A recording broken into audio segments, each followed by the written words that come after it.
Imagine um mar de águas doces, cercado por colinas verdes e vilarejos que parecem ter parado no tempo. Esse é o Mar da Galileia, um lugar onde a vida pulsa em um ritmo próprio, marcado pelo nascer e pelo pôr do sol. É aqui que nossa história começa, com um homem cujo destino estava entrelaçado às redes e às ondas. Seu nome era Simão, mas muitos o conheceriam por outro. Todos os dias, antes mesmo de o primeiro raio de sol tocar as águas, ele e seu irmão André já estavam a postos. O barco de madeira, gasto pelo tempo e pelo sal, era mais do que um meio de trabalho. Era a extensão de suas próprias vidas. O cheiro de peixe, o som da água batendo no casco, o esforço dos músculos puxando as redes pesadas, essa era a sinfonia diária da vida de um pescador. A pesca na Galileia não era para os fracos. Exigia força, paciência e um conhecimento profundo do mar. Era preciso saber onde os cardumes se escondiam, interpretar os sinais do vento e das nuvens, e, acima de tudo, ter esperança. Muitas noites eram passadas em claro, lançando as redes vez após vez, com a esperança de uma boa colheita que garantiria o sustento da família. Naquela época, a Galileia era uma região vibrante, mas também cheia de tensões. A vida era simples, mas dura. Para homens como Simão, cada peixe na rede significava pão na mesa. A frustração de uma noite sem pesca era real e pesada. No entanto, havia uma resiliência nesses homens, uma fé teimosa de que o amanhã poderia trazer uma rede cheia. Eles não sabiam, mas uma manhã mudaria não apenas a sua sorte na pesca, mas o curso de toda a sua existência. Um encontro inesperado estava prestes a acontecer, bem ali, na margem daquele lago familiar, transformando um simples pescador em algo muito maior, o chamado de Jesus. A história que vou contar agora começa de uma forma muito especial, com a vinda do Filho de Deus ao mundo. Imagine só Deus, em seu infinito amor por nós, enviou Jesus para nos guiar, para ser nossa luz em meio à escuridão. Essa não é apenas uma história antiga, é uma mensagem viva que ressoa até hoje.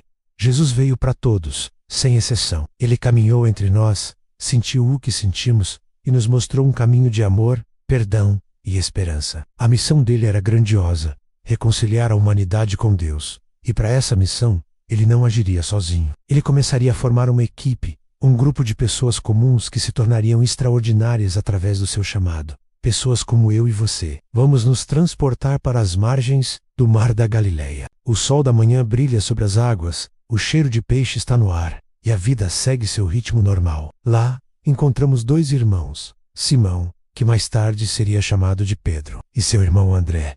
Eles são pescadores, homens de mãos calejadas, acostumados com o trabalho duro e as incertezas do mar. Naquele dia, eles estavam em seus barcos, lançando as redes, como faziam todos os dias. Era a rotina deles, a vida que conheciam. Mal sabiam que aquele dia mudaria tudo, não apenas para eles, mas para o mundo inteiro. Aquele momento de trabalho comum estava prestes a se tornar o palco de um encontro divino. Então Jesus se aproxima, ele caminha pela praia, observando aqueles homens trabalhando. Ele não os escolheu por serem ricos, poderosos ou influentes. Ele os escolheu em meio ao seu trabalho diário, em sua simplicidade. Jesus olha para Simão e André e diz palavras que ecoariam pela eternidade. Venham, sigam-me, e eu os farei pescadores de homens. Pense no impacto dessa frase. El-Naúdes continuem pescando peixes, ou melhorem suas técnicas. Ele ofereceu a eles um propósito completamente novo, uma missão que iria além do sustento diário, uma missão que tocaria almas. A resposta deles, imediata. Eles deixaram suas redes, tudo o que conheciam, e o seguiram. E a história não para por aí. Um pouco mais adiante, Jesus vê outros dois irmãos, Tiago e João, filhos de Zebedeu. Eles também eram pescadores e estavam em seu barco com o pai, consertando as redes. Imagine a cena, um negócio de família, uma tradição passada de geração em geração. O chamado de Jesus para eles foi igualmente direto, e a reação deles foi a mesma de Pedro e André.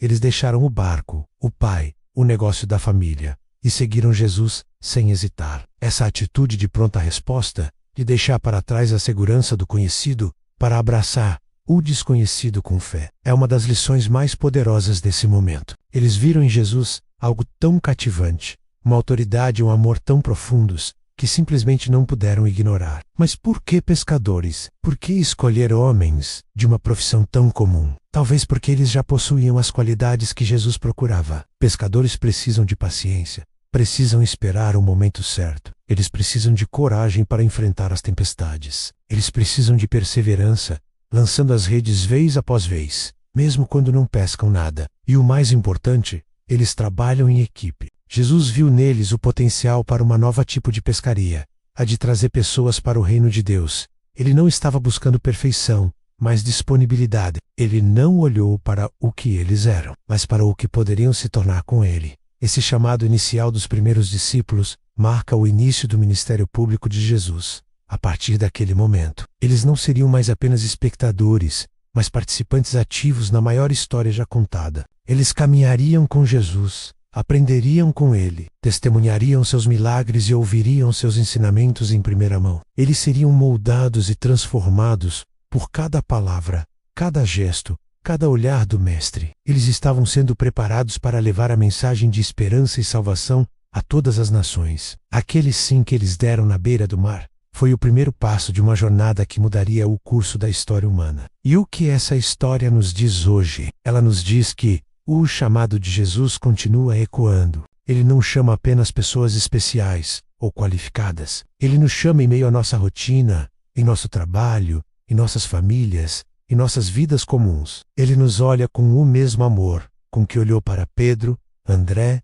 Tiago e João. Ele nos oferece o mesmo convite. Siga. Ele nos convida a deixar nossas próprias redes, sejam elas o medo, o egoísmo, a busca por segurança material ou o conformismo, para encontrar um propósito maior em servi-lo e amar ao próximo. A beleza desse chamado é que ele transforma o ordinário em extraordinário. Assim como transformou pescadores de peixes em pescadores de homens, ele pode transformar nossas habilidades, nossos talentos e nossas vidas em instrumentos para o seu reino. Ele nos convida a participar de sua missão de amor e redenção no mundo. A questão não é se somos capazes, mas se estamos dispostos a dizer sim, a deixar nosso barco e seguir o Mestre, confiando que ele nos guiará, nos capacitará e nos usará de maneiras que nunca imaginamos. Essa é a essência do chamado. É um convite pessoal, um convite para um relacionamento profundo com o próprio Deus, através de Jesus. Um convite para encontrar um significado que transcende as preocupações do dia a dia. É um chamado para a aventura da fé, para uma vida de propósito e impacto eterno. Reflita sobre isso. Onde na sua vida você está ouvindo a voz de Jesus, te chamando para segui-lo mais de perto? Que redes você precisa deixar para trás para responder a esse chamado? A decisão de Pedro, André, Tiago e João mudou o mundo. A sua decisão também pode mudar o seu mundo e o mundo ao seu redor. A história deles nos encoraja a ter a mesma fé e prontidão, a não deixar que o medo